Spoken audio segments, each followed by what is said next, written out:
When I first saw Pine Valley Estates, I thought I had found paradise.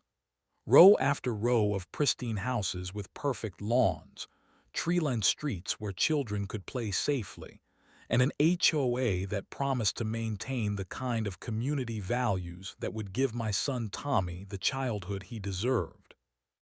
I was a single father, recently out of the military, looking for a fresh start after my wife passed away 2 years earlier. Tommy was only 6 then, still asking when mommy was coming home, still needing the kind of stability that only a safe neighborhood could provide. The realtor walked me through the community guidelines with a smile that never wavered.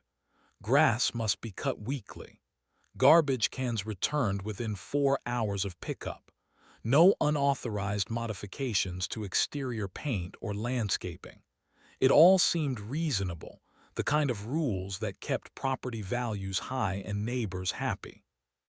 "You will love it here," she said, gesturing toward a group of children riding bikes in the common area. "This is exactly the kind of place where families thrive." Tommy fell in love with the house immediately. He ran through the empty rooms, his footsteps echoing off the hardwood floors, already planning where his toys would go and how he would decorate his new bedroom.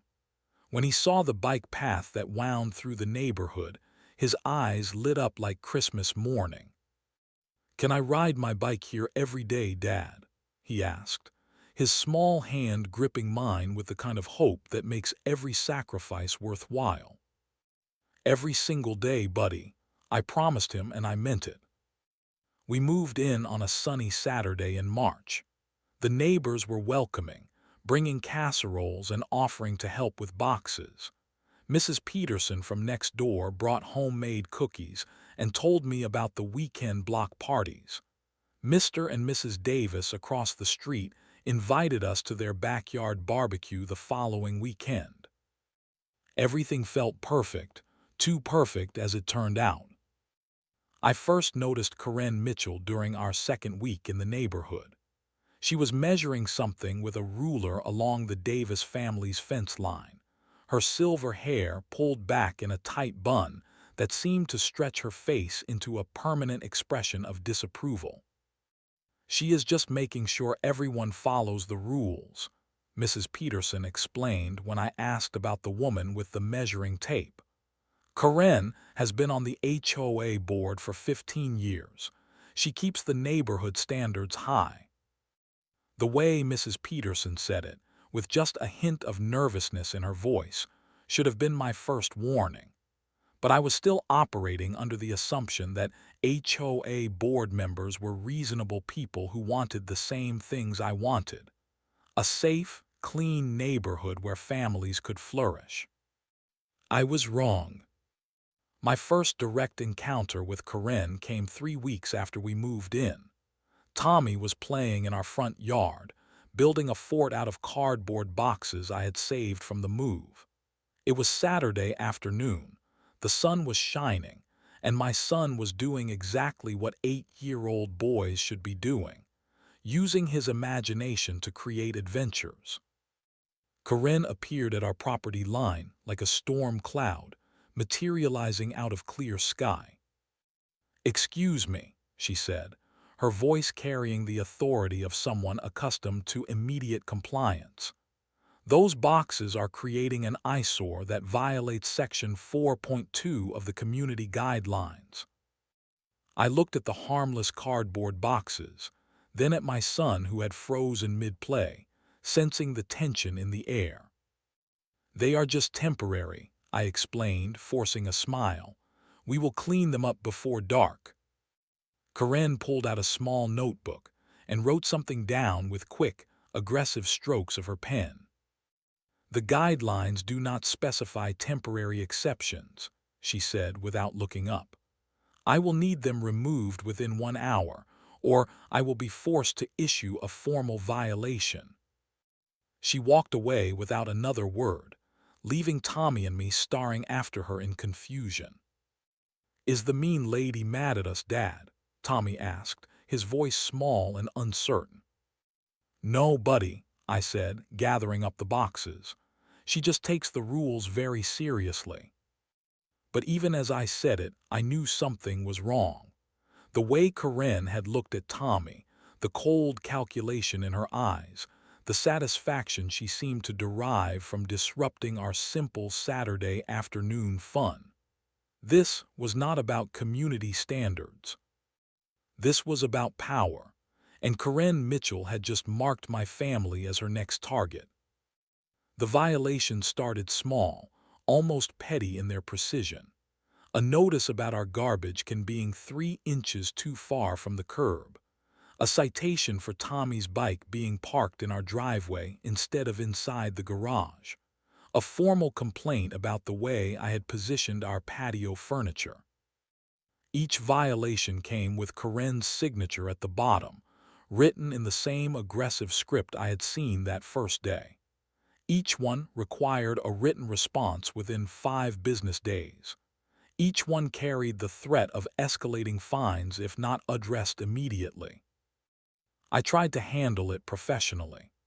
I attended the monthly HOA meetings, where Karen sat at the head table with the other board members, her reading glasses perched on the end of her nose as she reviewed complaint after complaint with the systematic efficiency of a judge handing down sentences. "Mr. Johnson," she would say, consulting her ever-present notebook, "I have here a report of unauthorized lawn ornaments in your front yard." The unauthorized lawn ornament was a small plastic dinosaur that Tommy had placed next to our mailbox. It was barely 6 inches tall and had been a gift from his grandmother. "It is just a toy," I explained to the board. "My son put it there because he thought it looked friendly." "The community guidelines are clear about exterior decorations," Karen replied, her voice carrying the weight of absolute authority.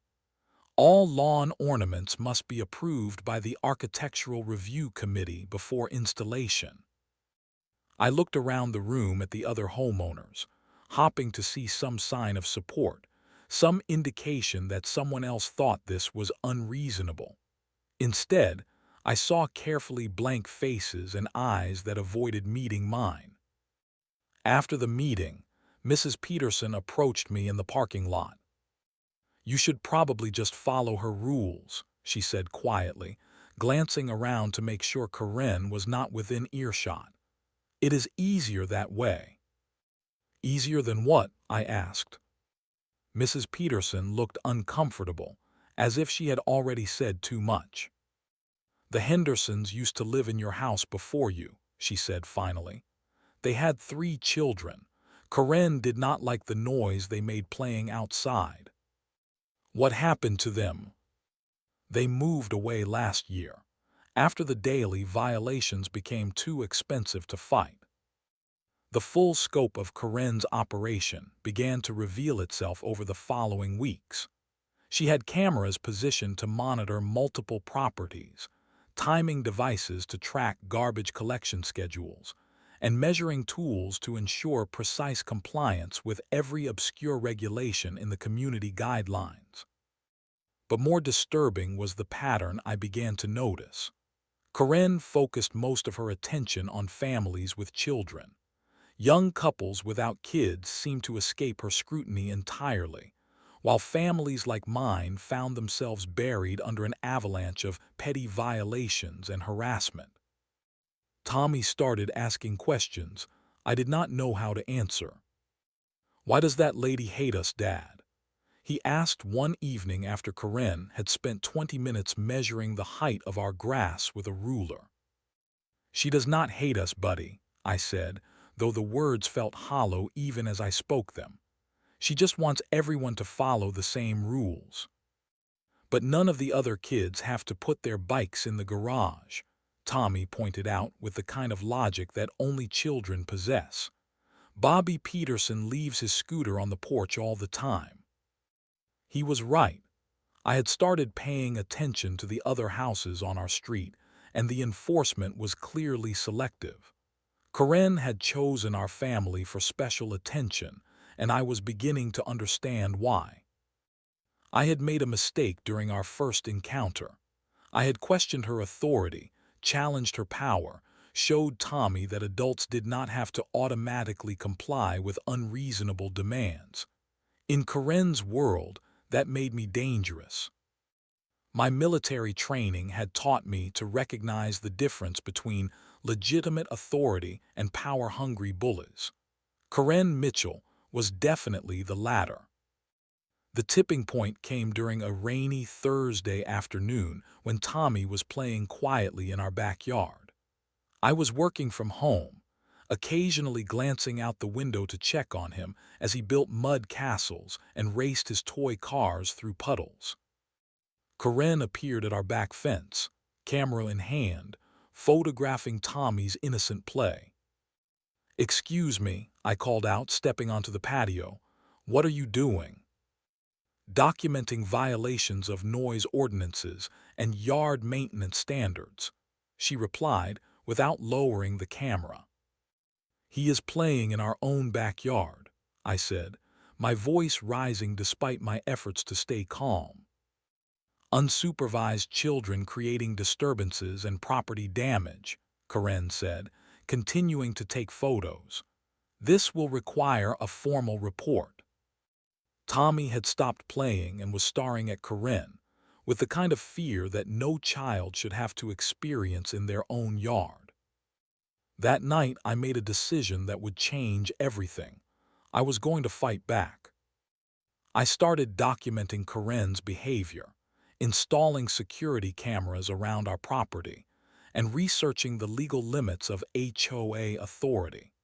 What I discovered was that Karen Mitchell had been operating far beyond her legitimate power for years, using fear and intimidation to control families who did not know their rights. But I also discovered something else, something that made my blood run cold.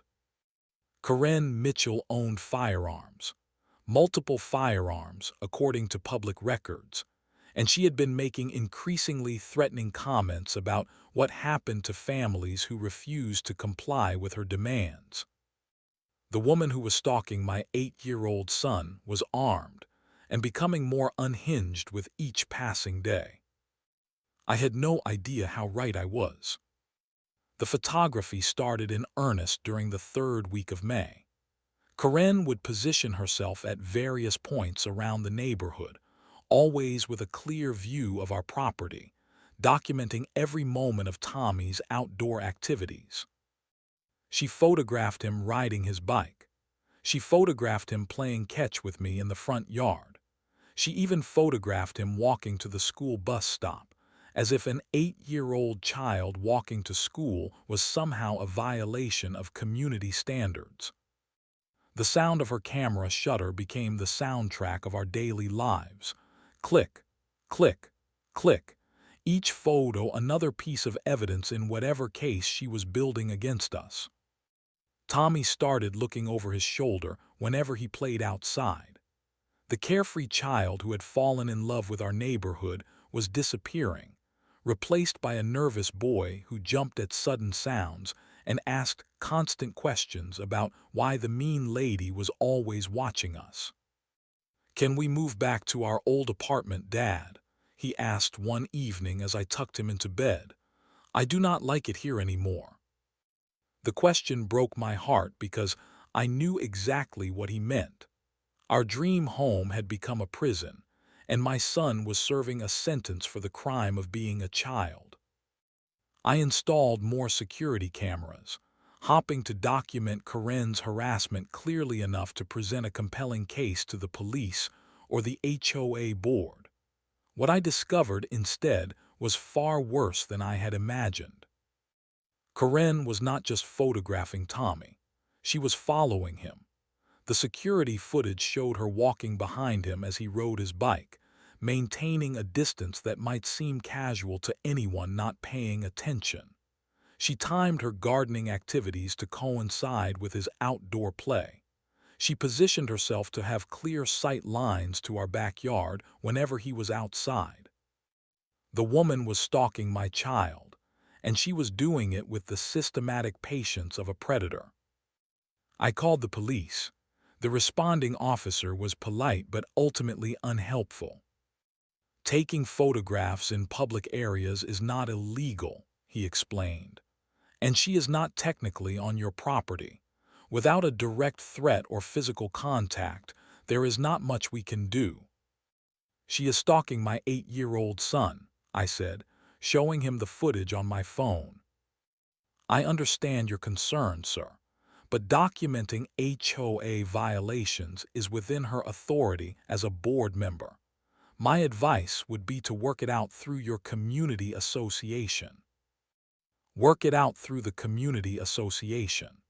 The same community association where Karen Mitchell held absolute power and had driven multiple families out of the neighborhood through the same tactics she was using on us. I tried anyway.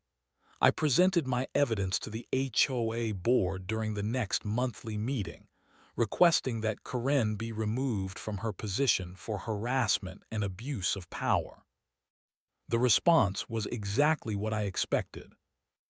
Mrs. Mitchell has been a dedicated board member for 15 years, said the HOA president, a thin man named Roberts who seemed to shrink whenever Karen looked in his direction. She maintains the highest standards of community oversight. Oversight, I said, my voice rising despite my efforts to stay calm. She is stalking my child. She is taking photographs of him in our own backyard. Documentation of potential violations is a standard part of HOA enforcement, Karen interjected, her voice carrying the same cold authority I had come to recognize and despise. If certain residents would simply follow the rules, such documentation would not be necessary. The other board members nodded in agreement, though none of them would meet my eyes. They were as afraid of Karen as the rest of the neighborhood, and they were not going to risk becoming her next target by standing up for my family. I left that meeting with the clear understanding that I was on my own. The threats started the following week. Not direct threats, which would have given me legal recourse, but carefully worded warnings that carried unmistakable implications. I hope your son understands the importance of following rules, Karen said during one of her photography sessions. Children who do not learn proper behavior sometimes face serious consequences. Another time, as I was loading groceries from my car, she appeared at our property line with her usual clipboard and measuring tape. "This is such a nice neighborhood for families," she said, her voice carrying a tone of false concern. "It would be terrible if certain residents made it unsafe for children to play outside." The words were ambiguous enough to avoid legal consequences, but the meaning was crystal clear. Karen Mitchell was escalating her campaign of intimidation, and she was specifically targeting my son. That evening, I made a discovery that changed everything. While reviewing the security footage from the previous week, I noticed something that made my blood run cold. Karen had been carrying something during her photography sessions, something small and concealed, but visible in certain angles of the footage. After enhancing the images, I realized what it was. A handgun. Karen Mitchell was stalking my 8-year-old son while armed. I called the police again, this time with evidence that she was carrying a weapon while harassing my family. The response was the same bureaucratic shuffle I had received before. "Concealed carry is legal with a proper permit," the officer explained.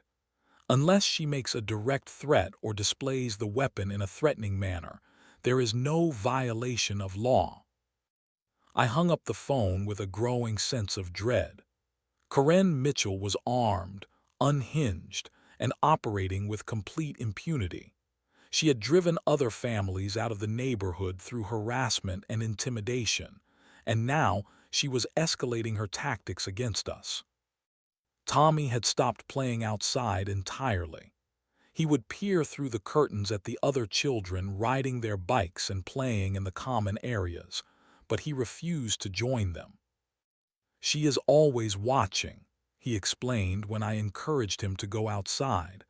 "I do not want her to take more pictures of me." My 8-year-old son had become a prisoner in his own home because a middle-aged woman with a camera and a gun had decided that our family did not belong in her neighborhood. I should have moved us away that week. I should have packed our belongings and found somewhere else to live, somewhere beyond Karen Mitchell's reach. But I did not want to teach my son that bullies win when good people run away. I wanted to show him that sometimes you have to stand and fight for what is right. I had no idea that my decision would nearly cost Tommy his life. It was a Tuesday afternoon in late June when everything changed forever.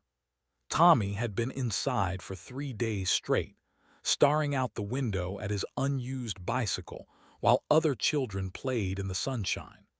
The sight of my son missing out on the simple joys of childhood because of one woman's cruelty had become unbearable. "Come on, buddy," I said, pulling his bike out of the garage. "Let us go for a ride." Tommy's face lit up with the kind of pure happiness I had not seen in weeks. "Are you sure it is okay, Dad?" he asked, glancing around nervously for any sign of Karen. "It is more than okay," I told him, checking the tire pressure and adjusting his helmet. "This is your neighborhood too. You have every right to play here." We rode together down the tree-lined streets of Pine Valley Estates, Tommy's laughter echoing off the perfectly manicured lawns as he regained confidence on his bike. For 20 minutes, it felt like the old days, before Karen Mitchell had turned our lives into a nightmare of surveillance and fear. I had to return home to take an important work call, but Tommy was having so much fun that I did not have the heart to end his ride early. "Stay on the designated bike path," I instructed, pointing to the clearly marked route that wound through the common areas. "Do not go into the street and come straight home when I call for you." "I will, Dad," Tommy promised, already pedaling toward the path with the excitement of a child who had been cooped up too long. I watched him ride away, his small figure growing smaller as he followed the safe route we had practiced dozens of times. He was exactly where he was supposed to be, doing exactly what 8-year-old boys were supposed to do in a neighborhood designed for families. 15 minutes later, I heard the gunshot. The sound cut through the afternoon air like a blade, followed immediately by the most terrifying sound a parent can hear: their child screaming in absolute terror. I ran toward the sound, my heart hammering against my ribs as worst-case scenarios flooded my mind. A car accident, a fall from his bike, anything except what I actually found when I rounded the corner onto the main bike path. Tommy lay on the asphalt next to his overturned bicycle, blood trickling from scrapes on his knees and elbows where he had crashed. He was sobbing uncontrollably, his small body shaking with the kind of trauma that leaves permanent scars on a child's soul. Karen Mitchell stood 15 feet away, a smoking gun in her right hand, her face twisted with righteous fury. "That will teach him to follow the rules," she said, her voice as cold as winter steel. Time seemed to slow as I processed what I was seeing. The woman who had been stalking my son for weeks had just fired a weapon at him. Not near him, not as a warning shot into the air. The bullet had passed so close to Tommy's head that I could see the terror in his eyes, the moment when childhood innocence died forever. "What did you do?" I whispered, my voice barely audible over Tommy's sobs. "He was violating the speed limit on the bike path," Karen said matter-of-factly, as if discharging a firearm at a child was a reasonable response to a minor traffic violation. The signs clearly state that bicycles must not exceed walking speed in the common areas. I knelt beside Tommy, checking for injuries while trying to process the insanity of what had just happened. He clung to me with desperate strength, his tears soaking through my shirt as his small body convulsed with shock. "She shot at me, Dad," he whispered between sobs. "The mean lady shot at me." The words hit me like a physical blow.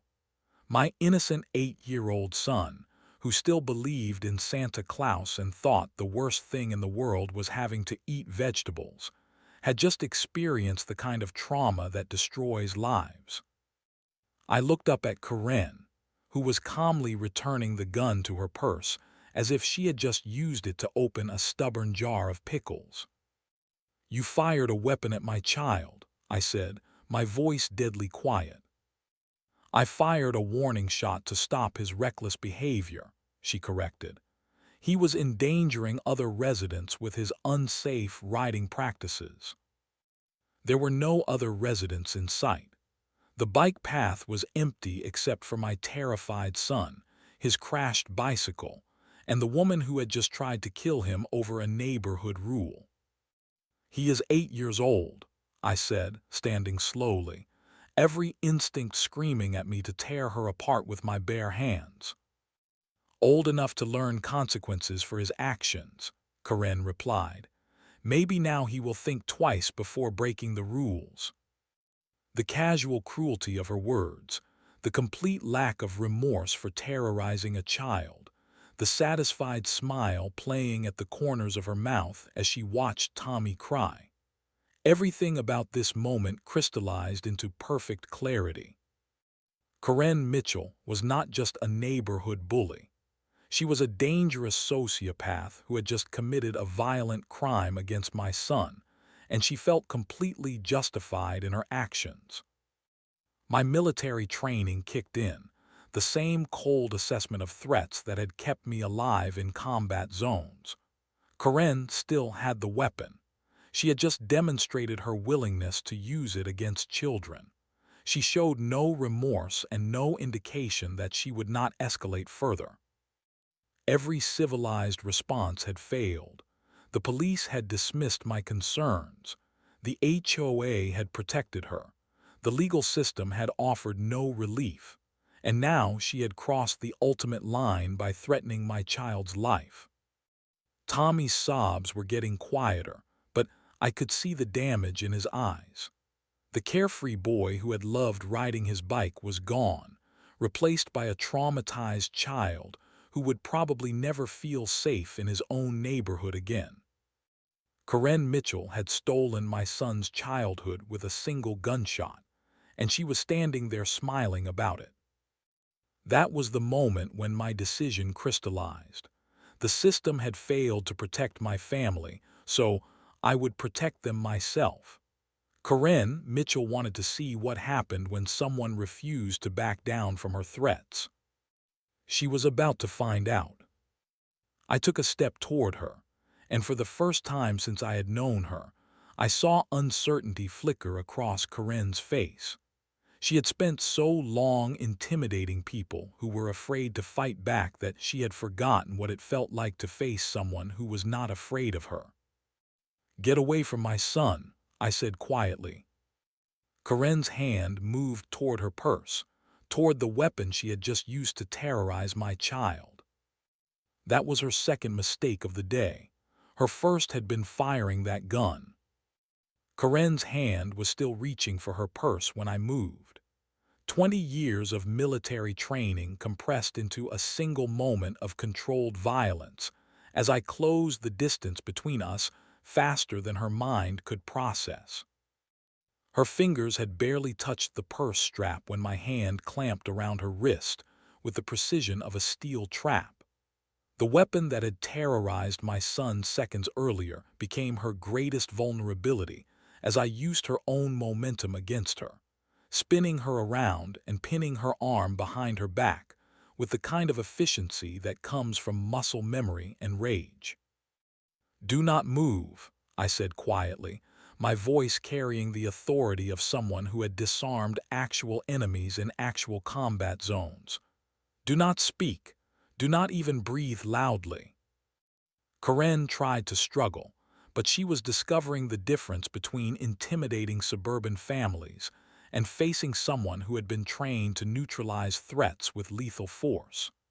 Her neighborhood tyranny had been built on the assumption that her victims would always be afraid, always back down, always let her win. She had never encountered someone who was not afraid of her. I removed the gun from her purse with my free hand, checking the safety and securing the weapon while maintaining complete control over her position. Karen's breathing was getting faster, panic beginning to replace the confidence she had worn like armor for so many years. "You just fired this weapon at my 8-year-old son," I said, my voice barely above a whisper but carrying more menace than any shout could have managed. "Explain to me why I should not do the same to you." "I was enforcing community standards," Karen gasped, her voice losing the commanding tone I had heard so many times before. "He was violating the speed regulations." I increased the pressure on her arm just enough to remind her how completely helpless she was. "Try again," I said, "and this time explain to me why you thought it was acceptable to point a loaded weapon at a child." Karen's breathing became more labored as the reality of her situation sank in. For the first time in her reign of suburban terror, she was the one experiencing fear. She was the one who was helpless. She was the one whose safety depended entirely on the mercy of someone else. "I was trying to teach him a lesson," she whispered. "What lesson would that be, Karen?" I asked, using her name like a weapon. "What lesson requires threatening a child's life?" Behind us, Tommy had stopped crying, but I could hear his shallow breathing, the sound of a traumatized child trying to understand why an adult had tried to hurt him. Every sob, every frightened whimper from my son fed the cold rage that was consuming every rational thought I had left. "The lesson that actions have consequences," Karen said, still trying to maintain some semblance of authority even while being physically dominated by someone who could end her life without breaking a sweat. "You are absolutely right," I agreed, my voice taking on a tone of reasonable agreement that somehow made it more terrifying. "Actions do have consequences, and you just threatened my child with a deadly weapon." I could see neighbors beginning to emerge from their houses, drawn by the sound of the gunshot and Tommy's screams. Mrs. Peterson stood on her front porch, her hand covering her mouth in shock. Mr. Davis was walking quickly toward us, his phone already in his hand. "So here are the consequences for your actions, Karen," I continued, making sure my voice was loud enough for the gathering crowd to hear every word. "You are going to apologize to my son. You are going to admit what you did was wrong, and you are going to promise never to come near my family again." "I will not," Karen said, some of her defiance returning. "I am an HOA board member. I have authority in this neighborhood." I smiled, and Karen must have seen something in that smile that terrified her, because she suddenly stopped struggling entirely. "Your authority comes from people being afraid of you," I explained patiently. "But I am not afraid of you, Karen. I am a combat veteran who has faced down actual enemies with actual weapons in actual life-or-death situations. You are just a middle-aged woman with a superiority complex and a gun you do not know how to use properly." The crowd was getting larger, and I could see some of the neighbors pulling out their phones to record what was happening. Good. I wanted everyone to see Karen Mitchell's fall from power. "Do you know what I learned in the military, Karen?" I asked conversationally. "I learned that bullies only have power over people who let them have power, and I learned how to take that power away." I adjusted my grip, applying just enough pressure to remind her who was in control of this situation. "So here is what is going to happen," I continued. "You are going to crawl over to my son, and you are going to apologize for what you did. You are going to admit that you were wrong, and you are going to promise never to bother my family again." "I will not crawl," Karen said, her voice shaking with humiliation and rage. "Yes, you will," I replied calmly, "because the alternative is that I call the police and have you arrested for discharging a firearm in a residential area, reckless endangerment of a child, assault with a deadly weapon, and stalking. How do you think that will look on the evening news, Karen? HOA board member arrested for shooting at 8-year-old boy."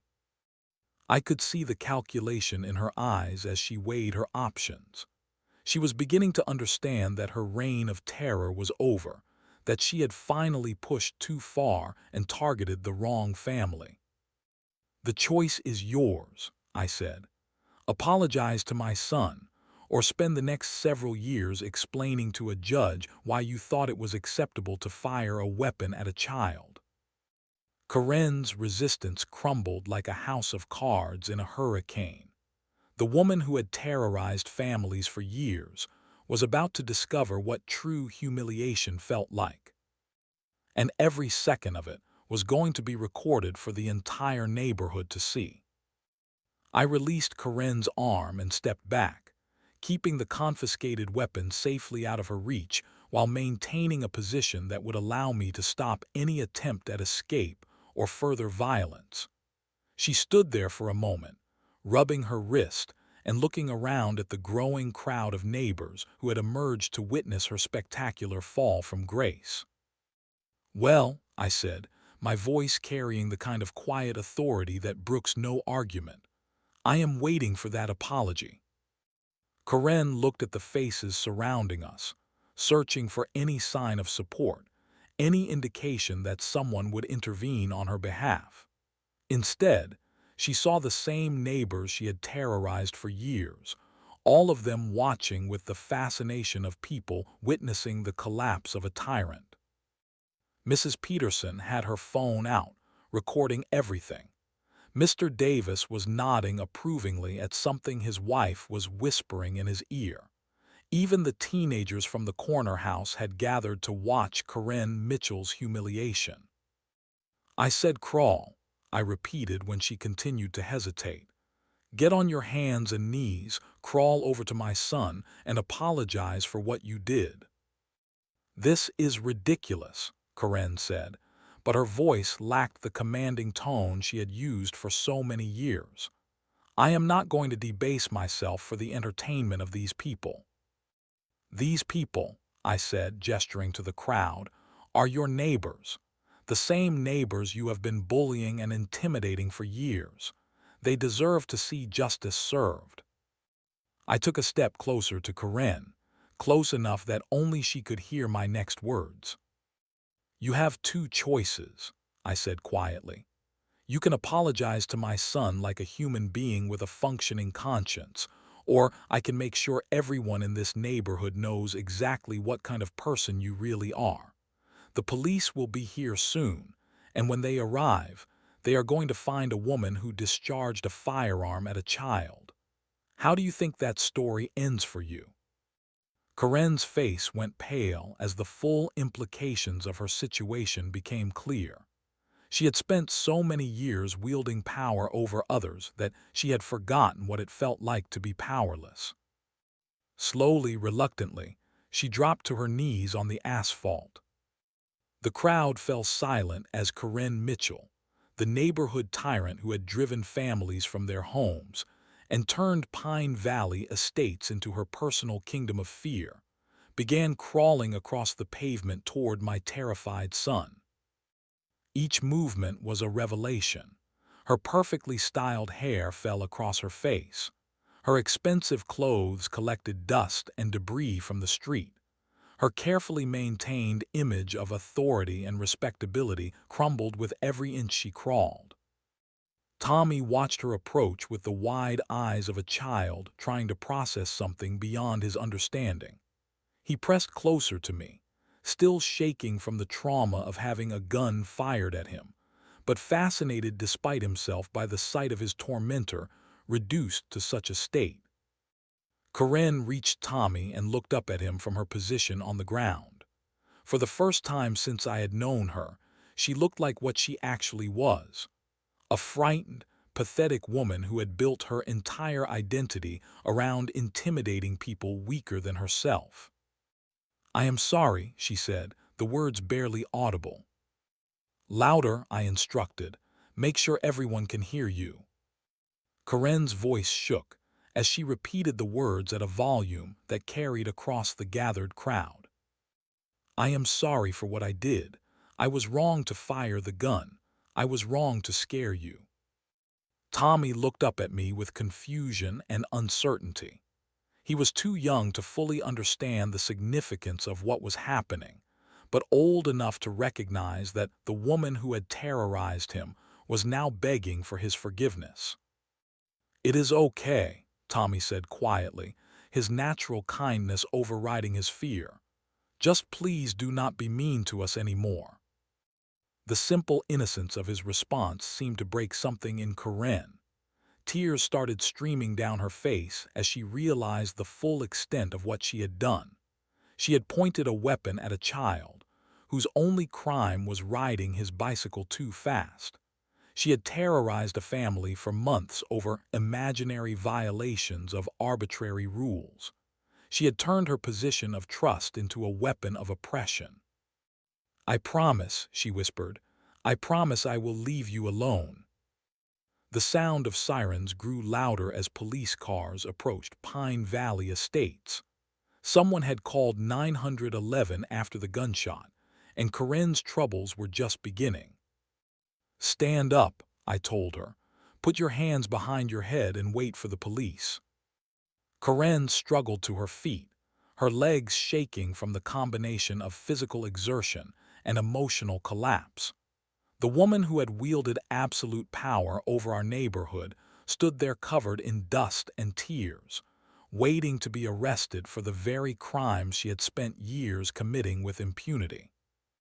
The crowd began to disperse as the police cars arrived, but I could see the satisfaction on their faces. Karen Mitchell's reign of terror was finally over, and everyone in Pine Valley Estates had witnessed her complete and total defeat. Justice had come at last to our neighborhood, and it had arrived in the form of a father who refused to let his child be terrorized by a bully with a badge and a gun. The nightmare was over, but the healing was just beginning.